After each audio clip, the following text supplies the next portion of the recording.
Do you know the one commodity that's imported the most in all of Africa? It's not food. It's refined oil products. It's been the number one imported commodity since we got introduced to the automobile industry on commercial basis in the 1970s.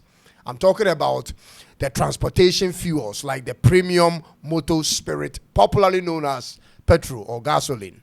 Then we also import the automotive gas oil, also known as diesel.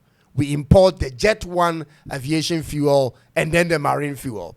These products are where most of Africa's monies go to. Countries in the refinery business have milked us for years. I will get to that in a minute. We produce crude oil in Africa, but we don't particularly refine them in Africa on large scale. And when we choose to refine them, we leave so much of it wasted or under-refined. Ladies and gentlemen, apart from these four basic refined products from crude oil, we also import these other refined products like kerosene, liquefied petroleum gas, naphtha, bitumen, and fuel oils. Then we also import specially refined products from the same crude oil like base oil, lubricants, paraffin wax, and others. All these are byproducts of crude oil, something we have in abundance across our sea coast and on our deserts. But what shocked me in my research, ladies and gentlemen, was the answer I got when I posed the question: how much capital is needed to set up a crude oil refinery in Africa? The answer I got was straightforward. There are about 4 levels of production. The most commonly established ones are the medium and large scale or integrated refineries. And the budget to get it set up in 2025, ladies and gentlemen, is between $1 billion to $2.5 billion for the medium integrated level. So between $1 billion to $2.5 billion, a country in Africa can set up a medium scale crude oil refinery. Then if you are courageous like me and want to do a large scale or capacity refinery like Dangote has done in Nigeria, you invest about $10 to $25 billion. Ladies and gentlemen, this is the budget to work with, and the figures I've provided are industry standards. Remember, Dangote of Nigeria just invested similar amounts into setting up his large capacity oil refinery in Nigeria. So these costs are pretty credible and practical. Now, the next thing to look out for is the operating cost for each level of refinery. At the medium level, the industry standard for running an oil refinery that can process between 50,000 to 100,000 barrels per day will incur an annual operating cost of between $100 to $175 million. So let's put all of that together here. You will need between $1 to $2.5 billion to set up a medium scale oil refinery, which require a yearly operating cost of between $100 and $175 million to process between 50,000 and 100,000 barrels per day. On the large integrated scale, the industry standard for running an oil refinery that can process between 250,000 to 650,000 and over barrels per day comes with a yearly operating cost of between $700 to $950 million.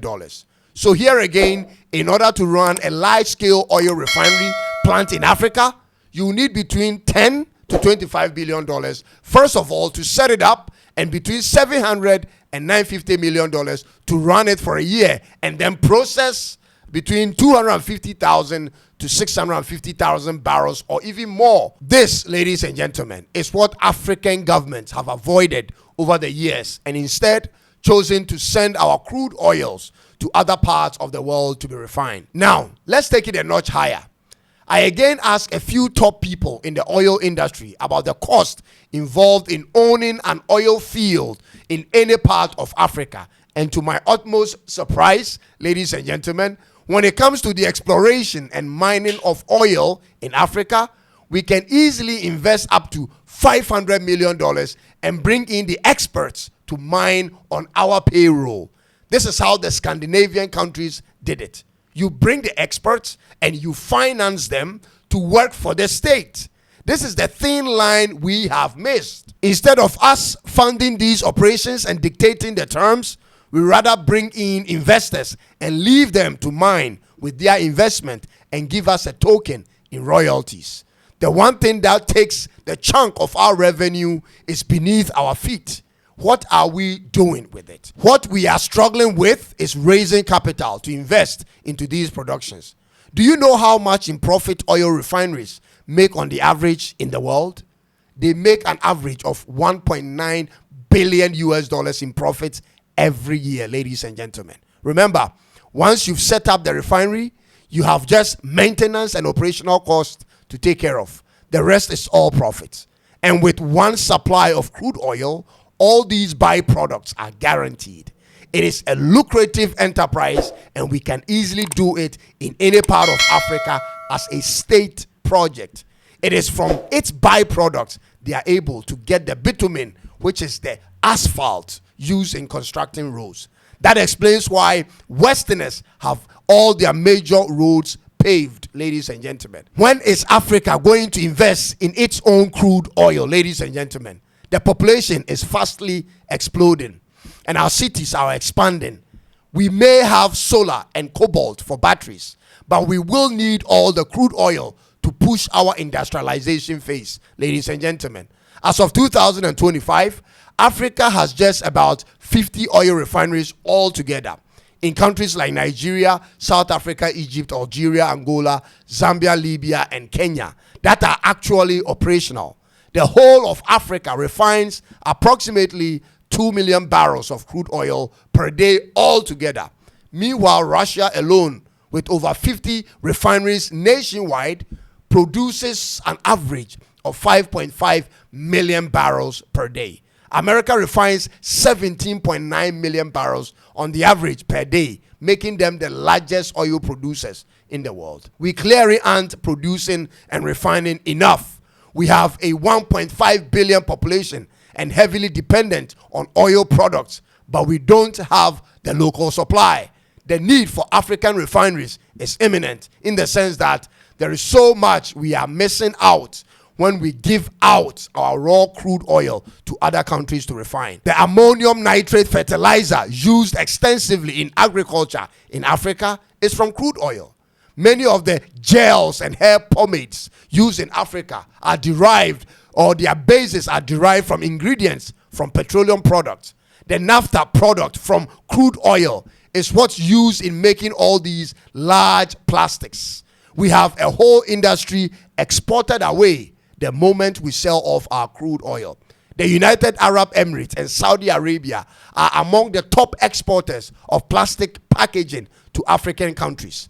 They export PET bottles and all manner of plastic bottles to Africa, which are a product of refined crude oil. Ladies and gentlemen, if we are serious about fixing our roads in Africa at economical levels, then we need to think of refining our own crude oil. If we want to establish a solid plastic industry in Africa, we need to refine our own crude oil.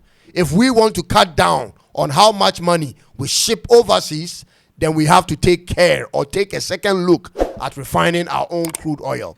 This is the one thing we can invest in and immediately see significant results in our economies. Because when that happens, ladies and gentlemen, our local currencies will not be under pressure.